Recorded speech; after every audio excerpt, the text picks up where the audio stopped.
हमें ये सौभाग्य मिला है कि हम कभी निराशा न धारण करें। कैसी भी विपत्ति या कैसी भी दुखद परिस्थिति आवे, हम आराध्य देव पर संशय न कर लें कि ऐसा क्यों। अनंत जन्मों में ऐसे हमारे दुष्कृत हुए हैं जिन्हें हम अधर्माचरण कहते हैं, पाप कहते हैं, कि अगर हमको प्रभु की शरण ना मिलती और फिर भोगना पड़ता तो हम पूरा हिसाब कभी नहीं भोग सकते थे। प्रभु की शरण में है तो इसलिए बहुत कम करके हमें विपत्ति, दुख, संकट आदि जो प्राप्त हो रहे हैं उनमें भी कुम्हार की मटकी की तरह ऊपर से पीट रहे हैं पर अंदर से पूरा हाथ का सपोर्ट दिए हुए हैं। हमारे जीवन में यदि हम शरणागत हैं हृदय से, तो जो भी घटना, परिस्थिति, संकट, विपत्ति आती है, हमें निराश नहीं होना। जितनी श्वासें हैं हर कष्ट सहते हुए प्रियाजू के चरणों में समर्पित करना, इसका निश्चित फल होगा प्रियालाल की प्राप्ति। ये आसुरी बुद्धि हमें प्रभु के शरणागत होने में बाधा पहुंचाती है। इसी से हमें निराशा मिलती है। जितनी मात्रा में आसुरी बुद्धि होती है उतना ही भगवत मार्ग में निराशा पैदा करती है। और जिनके संपूर्णतया आसुरी बुद्धि का ही प्रकाश होता है उनको तो मार्ग ही समझ में नहीं आता है। आनंद का मार्ग भी उन्हें महान क्लेश और अशांति का मार्ग लगता है। किसी विपत्ति घटना में बहुत बड़ा मंगल विधान प्रभु का छुपा होता है। बड़े बड़े भक्तों के जीवन चरित्रों को जब पढ़ा गया, सुना गया और समझने की चेष्टा उनके चरण कृपा प्रसाद से की गई तो यही समझ में आया है कि उद्देश्य की प्राप्ति के लिए अब दुख सुख की परवाह नहीं करनी।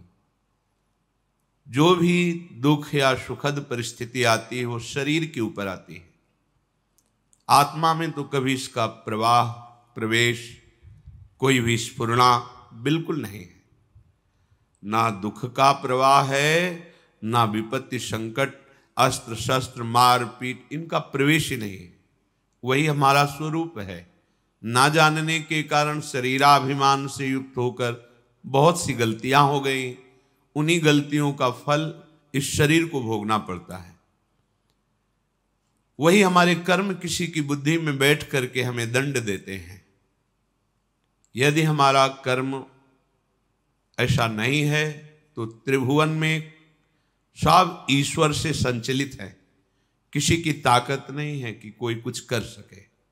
कई बार सत्संग में सुनाया है कि एक बाल्यावस्था से भगवान शालिग्राम की आराधना करते हुए विरक्त मार्ग के पथिक बने और हर समय भजन परायण और भ्रमण करते थे।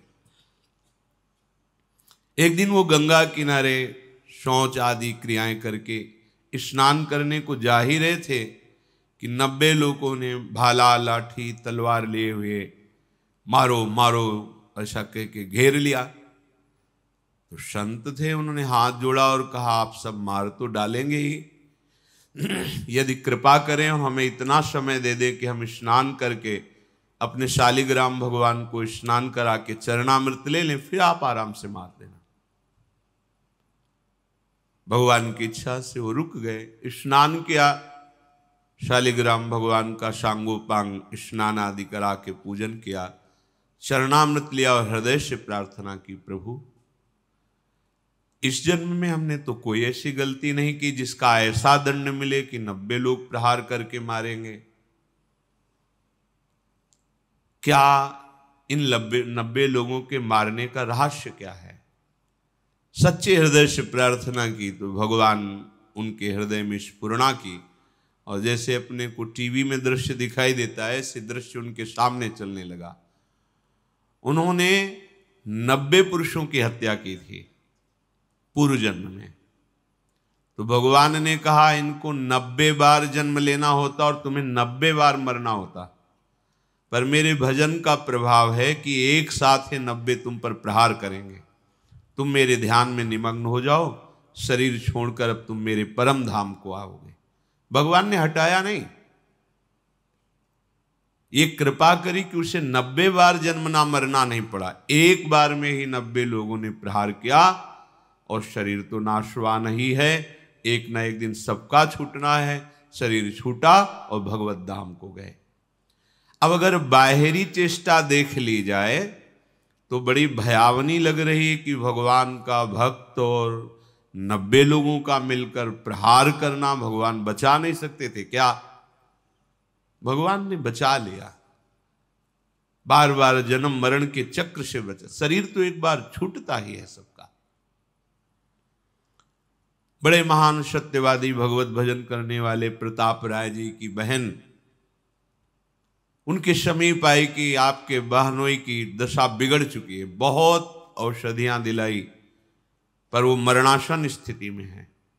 मुझे विश्वास है कि अगर आप कह दोगे तो फिर हमारे पति का जीवन बच जाएगा, नहीं तो बिल्कुल मरणासन, आप चलिए। तो उनका बहन हमारा जीवन भगवान को अर्पित है, हम भगवान से प्रार्थना किसी के बचाने की या सुख की या दुख निवृत्ति की ये सब नहीं करते। आज तक हमने कभी कोई कामना ही नहीं की अपने प्रभु से। पर जब बहन ने बहुत हठ किया तो गए, उनके बहनोई का सर गोद में रखा अपने, वो बहन के पति का, और माथा सहलाते हुए एकाग्र हुए भगवान से प्रार्थना की कि हे प्रभु करुणा करो, इनके कर्म संस्कारों को भस्म करके इनको जीवन दान दो। इतने एकाग्र थे कि उसी समय जो उनके पति थे वो बेहोशी अवस्था में थे। तो देखा कि भगवत पार्षद आए और उनसे कहने लगे कि अब तो हम तुम्हें नहीं प्रभु के पास ले जा पाएंगे, क्योंकि इतने महान भक्त ने संकल्प कर लिया है। तो वो रोकर भगवत पार्षदों से प्रार्थना करने लगे कि इतने जन्मों से मैं साधन भजन करके यही मांग रहा था कि अपने प्रभु से मिलूं, और आज मेरे मिलने का समय आया है। तो प्रताप राय भक्त होते हुए ऐसा कैसे कर सकते हैं कि भगवत मिलन में वो बाधा डाल दें? भगवत पार्षदों ने कहा भगवान अपने लाडले भक्त की इच्छा की पूर्ति निश्चित करते हैं, उनका नहीं नहीं ऐसा प्रताप राय नहीं कर सकते। और ये बात उनकी पत्नी ने भी और प्रताप राय ने भी ध्यान में देखा। तत्काल शुद्धि आई बाहर, उनका नहीं नहीं प्रभु बिल्कुल नहीं, इनकी बिल्कुल रक्षा नहीं करनी, बिल्कुल नहीं।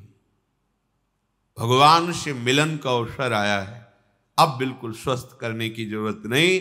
अब आप, ये बात बहन ने भी देखी, उनका हाँ बिल्कुल नहीं। अभी तक हम अज्ञान की धरा में चाह रही थी कि इनका शरीर स्वस्थ हो और ये मेरे पति हैं, मैं सुखपूर्वक जीवन व्यतीत करूं, पर आज मुझे पता चला कि भगवान का विधान बहुत जन्मों के बाद आज मिलन का हुआ है, तो हम अपने सुख के लिए इस भगवत मिलन में बाधा नहीं डालेंगे। अगर भगवान ना बताते तो कैसे कोई रहस्य समझ पाता? ऐसे ही अपने लोग हैं, अपने लोगों के ऊपर भगवत कृपा है। अब जो भी विधान हो रहा है भगवत कृपा से युक्त हो रहा है। कहो सो कहाँ जहाँ प्रभु नाही, कोई ऐसा स्थान नहीं जहाँ प्रभु ना हो। तो उनके होते हुए हमारे को जो शारीरिक दंड, जो वाचिक दंड, मानसिक दंड मिल रहा है, वो मुझे पवित्र करने के लिए मिल रहा है। अगर उस दंड विधान में शरीर भी छूट जाता है तो राधा राधा हमें श्री जी की प्राप्ति होगी। शरीर तो छूटना ही है, आज या कल छूटना ही है। निराशा या भक्ति मार्ग में उत्साहहीनता ये बिल्कुल ठीक नहीं है। कोई संशय प्रवृत्ति आ जाना कि अगर भगवान का भजन करते भगवान होते, तो ऐसा नहीं, बिल्कुल नहीं। बहुत कृपालु भगवान हैं, उनका जितना विधान है वो बड़ा कृपामय होता है। अपने को केवल प्रभु के चरणों में समर्पित करना, शेष बात वो देखेंगे। ऐसा कभी न सोचे कि भजन करने का फल है कि शरीर निरोग रहे, विपत्ति ना आवे, संकट ना आवे। ऐसा नहीं है। जो हमारे शरीर की रचना जिस कर्म से हुई है उसको वैसा ही भोगना पड़ेगा। भोगने की सामर्थ्य और उससे बेपरवाह होना, ये भजन का फल है। भोगने की सामर्थ्य और उससे बेपरवाह होना, ये भजन का फल है। और शुद्ध भजन का स्वरूप अपने प्रीतम के चिंतन में डूबे रहना है। आज या कल मृत्यु निश्चित है। इन सब बातों को लेकर हृदय में किसी भी तरह का प्रश्नवाचक चिन्ह शरणागति पर खड़ा कर देना, ये परमार्थ के लिए बहुत बड़ी बाधा होगी। भगवत कृपा हर समय हमारे हृदय में उल्लास पैदा करती रहती है। चलो आगे बढ़ो, पीछे हटने की, निराशा करने की कहीं कोई गुंजाइश नहीं। अमंगल नहीं है, यहां प्राण निकल जाना भी मंगल है। ये तो निकलेंगे ही, आज नहीं तो कल निकलेंगे। दुर्दशा तो होगी इस शरीर की, आज नहीं तो कल होगी। पर दुर्दशा होते होते हम ऐसी दशा को प्राप्त हो जाएं कि भगवद स्मरण न छूटे, प्रभु का चिंतन न छूटे। इस आसुरी बुद्धि का त्याग करें। इदमद्य मया लब्धमिमं प्राप्से मनोरथम, इदमस्ति इदमपि मे भविष्यति पुनर्धनम, असौ मया हतः शत्रुर हनिश्चे चापरानपि, ईश्वरोहमहं भोगी सिद्धोहम बलवान मुखी, आढ्यो भी जनवानस्मि कोन्योस्ति सदृशो मया, यक्षये दास्यामि मोदिष्य इत्य ज्ञान विमोहिताः। जो अज्ञान से युक्त हैं, जिनका ज्ञान ढका गया है, वो ऐसा सोचा करते हैं आज ये हमने लाभ प्राप्त कर लिया, कल मैं ऐसा भी लाभ प्राप्त करूंगा, ये कमाया वो कमाऊंगा, इतना धन एकत्रित हो गया, अब इतना और कर लूंगा और परम सुखी हो जाऊंगा। मैं एक शत्रु को परास्त कर दिया, अब उनको भी परास्त करूंगा, मैं शत्रु रहित हो जाऊंगा। मैं ईश्वर हूं, मैं स्वामी हूं, मेरे पास इतना धन है, इतना जन है, मैं इस तरह की जो आसुरी प्रवृत्ति है वो कभी भजन में नहीं लगने देती। धन का आश्रय, जन का आश्रय, विद्याभिमान, शरीराभिमान, मान सम्मान की प्रियता, सब आसुरी बुद्धि है। शरीर न्यौछावर कर दिया आप श्री जी के प्रति, अब जैसा चाहे वैसा करें। बड़े बड़े महापुरुषों के जीवन में बड़ी बड़ी विषम परिस्थितियां आती हैं। उपासक को घबराने की जरूरत नहीं। पूज्य श्री सनातन गोस्वामी जी निरंतर भजन में डूबे हुए महापुरुष, जब पुरी में महाप्रभु के समीप थे तो पूरे शरीर में ऐसे खुजली हुई, घाव हो गए, उनसे मवाद बनने लगा।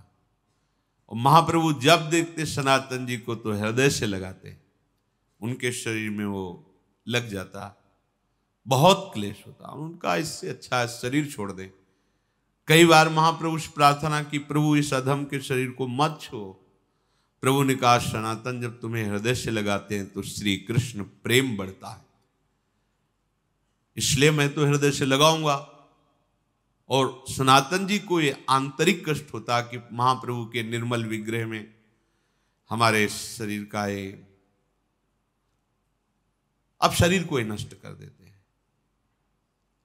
रथ यात्रा में जगन्नाथ भगवान की जो होती है, विचार किया वहां अपने शरीर को श्री ठाकुर जी के रथ के नीचे दबाकर पूर्ण कर देते हैं। महाप्रभु को उनकी मानसिक भाव का पता चला। महाप्रभु ने कहा, सनातन अभी शरीर तुम्हारा है, इस शरीर के रखने या छोड़ने का भी अधिकार तुमको है। उनका प्रभु ये तो आपको समर्पित। फिर आप ऐसा कैसे सोच सकते हैं? जब आपका अधिकार ही नहीं है, आप शरणागत है, आपने तन मन प्राण समर्पित कर दिए हैं, फिर आपको ऐसा सोचने का अधिकार नहीं है। प्रभु बहुत दुख होता है जब आप आलिंगन करते हैं और आपके ऐसे दिव्य कंचन वर्ण शरीर में वो हमारे घावों का हमें बर्दाश्त नहीं होता। दौड़कर महाप्रभु ने हृदय से लगाया, तत्काल दिव्य शरीर वो सब खत्म। बड़े बड़े महापुरुषों को शारीरिक व्याधियां, सामाजिक विपत्तियां ये सब आती हैं। इसका तारतम्य भजन से नहीं जोड़ना चाहिए कि अगर हम श्री जी के हैं तो ऐसा क्यों हो गया, श्री जी के हैं तो क्या वो ठीक नहीं कर सकती, ये सब नहीं। हमारा उद्देश्य भगवत प्रेम प्राप्ति है। हमें अपने उद्देश्य पर दृष्टि रखना है। भगवत प्रेम का स्वरूप है प्रतिपल सहज निरंतर अपने आराध्य देव का चिंतन होना, और कोई आकांक्षा न रह जाए किसी भी लोकांतर के भोग की, किसी सुख की कोई आकांक्षा न रह जाए, नहीं रह जाएगी। बड़े बड़े सिद्ध महापुरुषों को यही अपने वृंदावन ब्रज क्षेत्र में महामहिम श्री पंडित बाबा जी महाराज, पंडित रामकृष्ण जी महाराज, ऐसे महापुरुष जो बाल्यावस्था में ही भगवान के साथ कंचा गोली खेलते थे, गोविंद देव जी के साथ।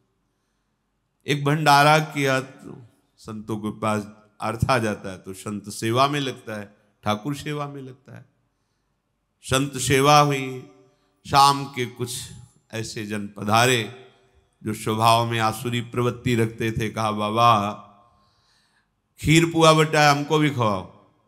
भैया हो तो मध्याह्न में राज भोग लगा, बट गया, अब तो है नहीं।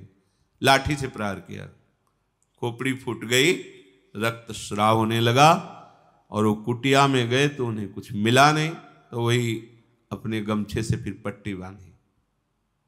इतने बड़े महापुरुष जो बाल्यावस्था से भगवत साक्षात्कार किए सिद्ध महापुरुष, इसका कोई महत्व तो नहीं है। किसी ने पीट दिया, किसी ने गाली दे दिया, कोई विपत्ति आ गई, कोई रोग आ गया तो बोले इनका भजन लघु है, इनके भजन में ताकत नहीं है क्या? नहीं, जिसने मारा था वो भस्म हो जाना। अभी साधुता समझते क्या हो? ये नहीं, मार्ग को समझिए, नहीं तो माया का कार्य है संशय और अविश्वास पैदा कर देना। संशय और अविश्वास ये जीवन का सबसे बड़ा संकट है, जो अनंत जन्मों के लिए बीज बो दिया भगवत विमुख होने का। इसलिए कभी संशय नहीं, कभी अविश्वास नहीं। जैसी भी परिस्थिति, बढ़ते चलो आगे, आगे बढ़ना है। अमंगल शब्द है ही नहीं, विश्वास कर लीजिए। कितने हम आपको चरित्र बताएं महापुरुषों के, जिनकी निरंतर भगवदाकार स्थिति है, ब्रह्माकार स्थिति। हमने उनके दर्शन किए। बरगदिया बाबा नाम के गांव में क्या होता है कि जैसे जो प्रधान वृत्ति होती है उसी में संत का नाम रख दिया जाता है। तो बरगद के वृक्ष के नीचे रहते थे, गंगा किनारे, तो उनको बरगदिया बाबा कहते थे। जैसे एक संत भगवान आजीवन केवल सतुआ ही पाए तो सतुआ बाबा उनको कह दिए। एक संत भगवान थे कि वो जो भी आवे कितना बड़ा करवा रखते थे, पंजीरी देते, उन पंजीरी बाबा कह दिए। संत लोग, संत जनों के नाम गांव के लोग अलग रख देते, गुरुजन नाम रखते हो अलग होता है। संतों बरगदिया बाबा उन्हें कहते थे। उनके पैर में जरा सा ऐसे खत हुआ, फिर सड़न शुरू हुई, पूरा पैर मवाद से। कोई भी जाता बाबा दवा, ऐसा नहीं, कीड़े पड़ गए। बाबा कीड़े पड़ गए हैं इनके। नहीं, उनका भी प्रारब्ध, खाने दो उनको। चेहरा प्रसन्न, हर समय ब्रह्माकार वृत्ति, शरीर से निष्प्रिय। ब्रह्माकार वृत्ति अर्थात साक्षात ब्रह्म रूप, और शरीर पैर में कीड़े पड़े हुए हैं। इसका तारतम्य भजन से नहीं जोड़ा जाता। यहाँ संत कॉलोनी में रहते थे, पूज्य स्वामी श्री महेशानंद गिरी जी महाराज काफी समय पहले ही पधार गए। बहुत ही ज्ञानी, समस्त शास्त्रों के और बहुत ही गंभीर और छुपे हुए महापुरुष, मलिन चद्दर लाल रंग का, ऐसे अवधूत। जब जाते बात करते तो ऐसा लगता जैसे अमृत पिला रहे हों, शास्त्रों की गूढ़ बातें, साधना की गूढ़ बातें। तो जो संतों की मंडली चलती रहती ना, सुबह देखो परिक्रमा मार्ग में, उसी मंडली में एक संत बड़े ही ऊंची स्थिति के, एक गशाहरी होती है यहाँ अंगुलियों के मोड़ में, जहां से वो फिर धीरे बहुत ही जलन पैदा करती है। 2-3 दिन मंडली में नहीं गए तो स्वामी जी महाराज उनके समीप गए, महेशानंद गिरी जी, और देखा उनका। स्वामी जी रामकृष्ण मिशन, चलो इसका ऑपरेशन। नहीं स्वामी जी 2-4 दिन में ठीक हो जाए। धीरे धीरे वो बढ़ी, फिर हाथ में 10 दिन बाद गए तो यहां तक हाथ ऐसे पीला मवाद से भरा। उनका स्वामी जी अब तो आपको चलना पड़ेगा, अब आपकी बात नहीं सुनेंगे, आपको चलना पड़ेगा। हाँ ठीक है, तो कल तक का समय दे दो, कल हम चलेंगे। हाँ स्वामी कल तो हम गाड़ी लेके आएंगे, रामकृष्ण मिशन आपको ले। कल जब गए तो आसन में से बैठे, निष्प्राण हो चुके थे, शरीर चला गया। महापुरुषों जो भगवत चरणारविंद में इतने तल्लीन हैं, वो चाहें तो नई सृष्टि कर सकते हैं। वो अपने अंगों की पीड़ा को नहीं मिटाया, क्योंकि जानते नाशवान शरीर, इसको भोग लेते हैं और प्रिया प्रीतम के समीप चलते हैं। ये संशय वृत्ति हृदय में बिल्कुल नहीं होनी चाहिए कि यदि भजन का फल सुख है तो इनको बुखार क्यों आ गया, भजन का फल सुख है तो इनका अंग भंग कैसे हो गया, भजन का फल भगवान रक्षा करते तो इनको गाली किसने दे दी, इनको पीठ किसने दिया। हमें सावधान रहना है, हमारी निष्ठा में परिवर्तन ना आने पावे, और चाहे जैसी परिस्थिति हो वो हमारे प्रभु से पास होके आ रही। पक्का समझ लीजिए, हमारे द्वारा कितने भयंकर पाप हुए तुम क्या जानो। तो मेरे कृपालु प्रभु आज कृपा करके उनको बहुत कम में भुगता करके अपने मार्ग में ले चल रहे, उनकी कृपा का पता नहीं। हम लोग अज्ञानी केवल वर्तमान को देख, हमने तो भजन किया, कभी कोई गलती की, गलतियों का खजाना जमा है तुम्हारा, आज उनकी कृपा से तुम भजन कर रहे हो। तो ये शरीर जब बना था तो उसका प्रारब्ध निश्चित हो गया था, इस अवस्था में इस दंड को तुम्हें भोगना है, तो दंड दे रहे हैं और उसके साथ दुलार कर रहे हैं, और हमारा अविनाशी मार्ग पुष्ट हो रहा है। कितनी बड़ी कृपा है। तो हम हर समय कृपा का अवलोकन करें, कभी किंचन मात्र भी प्रभु पे संशय न करें, उनके विधान में प्रश्नवाचक चिन्ह न लगा दें। ऐसा क्यों किया प्रभु, प्रभु क्या ऐसा नहीं कर सकते थे।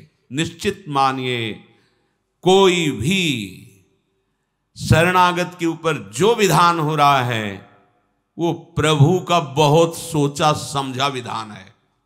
यदि वो शरणागत है अंदर से, हम बाहर की बात नहीं कहते, बहुत संशोधन करके पास किया हुआ विधान है, और उसका फल भगवत प्राप्ति है। इसलिए कभी किसी भी तरह की संशयात्मा वृत्ति हृदय में नहीं होनी चाहिए। पूर्ण विश्वास के साथ ये प्राणों की बाजी लगाकर इस मार्ग में चला जाता है। नारायण अति कठिन है हरि मिलन की बाट, या में पग पीछे धरे प्रथम शीश दे काट। शीश काट का मतलब अब मेरा अस्तित्व नहीं रहा, अब हरि जाने। जैसा अजात पक्षायु मातरम खगा, जैसे छोटा बच्चा पंख नहीं निकला माँ की बाट जोहता रहता है, ऐसे बस हरि की बाट जोनी, प्रियाजू की बाट जोनी। जैसा वो चाहें वैसा विधान करें।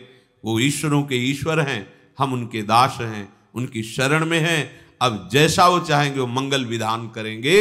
हमें निरंतर भजन में, अगर हम बेहोश हैं तो हमारी गति नहीं, हम सुसुप्ति में हैं तो हमारी मति नहीं, यदि हमें चेतना है तो हमारी गति मति सिर्फ राधा ही राधा। चाहे अंग अंग काट दिया जाए तो भी राधा ही राधा। हमारी पूर्णता इसी में है। हमको इसको लेकर के नहीं बैठ जाना कि हमारे चोट लग गई, अब भजन नहीं होगा, हमें को ये हो गया, अब कैसे हम विश्वास करें। नहीं, मायाकृत शरीर पंचभूत रचित, ये अपने अपने तत्वों में लीन होगा। पानी पानी में, मिट्टी मिट्टी में, आग आग में, वायु वायु में, आकाश आकाश तत्व में। ये हमारा स्वरूप नहीं है, ये हमारे भजन का फल नहीं है, ये हमारे कर्मों के अनुसार मिला है। अब भजन का फल मिलेगा हमारा सहचरी वपु। जिसमें न काल का प्रवेश है, न माया का प्रवेश है, और सदैव प्यारे जू के समीप। हम उसमें घाटा नहीं कर सकते। इस शरीर को नष्ट होना ही है। अगर ये नष्ट होते होते हमें प्रियाजू का सहचरी वपु प्राप्त हो रहा है तो इतना बड़ा लाभ है कि करोड़ों प्राण देने पर भी ये सौदा नहीं होता। प्राण दिए यह प्रेम न पई, प्रेम बपू जो मिल रहा है। इसलिए इस शरीर की जो हो रही गति होने दो, राधा राधा राधा, आगे बढ़ो। ऐसा शरीर मिलेगा जो चिदानंद बपू प्यारे जू के समीप। अगर इसी पे आसक्त होकर इसी की घटना, इसी की परिस्थिति विपत्ति में फंसे रहे तो प्रिया प्रीतम का चिंतन नहीं होगा। फिर तो ये छूटेगा तो ऐसा ही दूसरा फिर पांच भौतिक मिलेगा, कोई भी जीव जंतु का शरीर मिलेगा। इसलिए बहुत विवेक की आवश्यकता है। माया अपनी आंधी तूफान चला करके आपको सत मार्ग से डिगाने की चेष्टा करेगी। वो ऐसा अनुभव कराएगी कि भगवान है ही नहीं, उसका काम है। जैसे भक्ति अनुभव कराती है सर्वत्र भगवान है, ऐसे माया अनुभव कराती कहीं कोई भगवान नहीं है। ये उसका जादू है, ये उसका जादू है। आपको लगेगा अगर कहाँ भगवान है, पुकारा आए क्या, नहीं आए ना, नहीं है, ये अनुभव माया कराएगी। हमें परास्त नहीं होना। आप आओ ना आओ, हमने आपसे प्रेम किया है, अपना जीवन दिया है। अब आप जैसा चाहो व्यवहार करो हमारे साथ, क्योंकि हमारा कुछ है ही नहीं, वो आपका है। आगे बढ़ो, बिल्कुल कहीं किंचन मात्र भी पीछे की तरफ कदम ना हो जाएं। सत्संग का यही फल है। हम जहां हैं इतनी दृढ़ता पूर्वक पैर रखें कि पीछे नहीं, बढ़ेंगे तो आगे बढ़ेंगे, नहीं तो खड़े खड़े पुकारते रहेंगे, आपको आना पड़ेगा। हमारे कदम बढ़ेंगे तो आगे बढ़ेंगे, अब पीछे नहीं।